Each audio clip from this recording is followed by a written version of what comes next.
Good evening, everyone. I'm Sandra Bookman. And I'm Joe Torres, and we begin with that worldwide walk for female empowerment. People participating in marches in New York City and throughout the U.S. walked, chanted, and waved bold signs in support of female empowerment. City Hall says an estimated 200,000 people marched in Manhattan today. They marched in cities from coast to coast, in Seattle, Washington, and Denver, Colorado, and Philadelphia, even across the Atlantic in Rome. The marchers were diverse, but the message was the same: support for women 1 year after Donald Trump took office. Eyewitness News reporter AJ Ross is live in Columbus Circle tonight. AJ? That's right, Sandra. Joe, for so many, this was so much more than a march. This was a movement. And you mentioned a lot of people I spoke with today, both men and women. They say they're a force to be reckoned with. They say women's rights, they're human rights. So they're going to keep voicing their concerns until they're not only heard, but they see things change.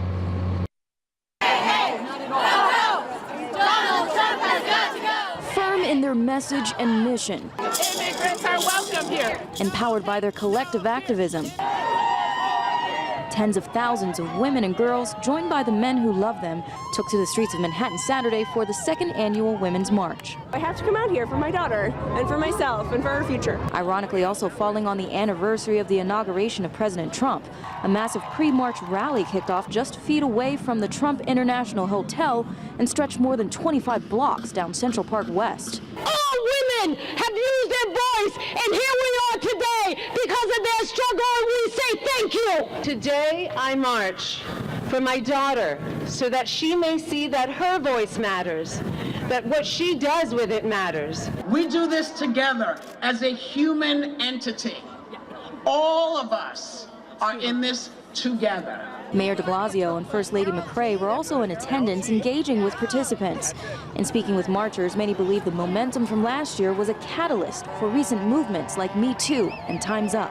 Me and my daughter went to D.C. last year. It was very important to show her the fight for women's rights. I really wanted to come to this march to show that even though it's a year later, we're still here and we're still fighting. I'm a victim of sexual assault, and I'm out and proud, and I'm fighting for every girl that's been through what I've been through and making sure no one ever has to go through that again. One step at a time, joining a nationwide movement, embracing issues ranging from women's reproductive rights and DACA to equal pay and voting rights.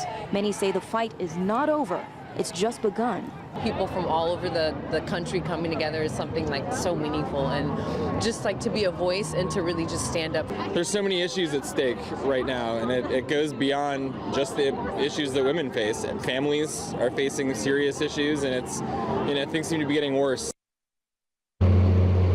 Now back here live, you can see the cleanup process continues. They're still packing away barriers and risers here along Central Park West and West 61st Street. As you mentioned before, the estimate is over 200,000 people came out this afternoon. That's a little less than last year, but still quite a significant number. Live tonight in Columbus Circle, I'm AJ Ross, Channel 7 Eyewitness News.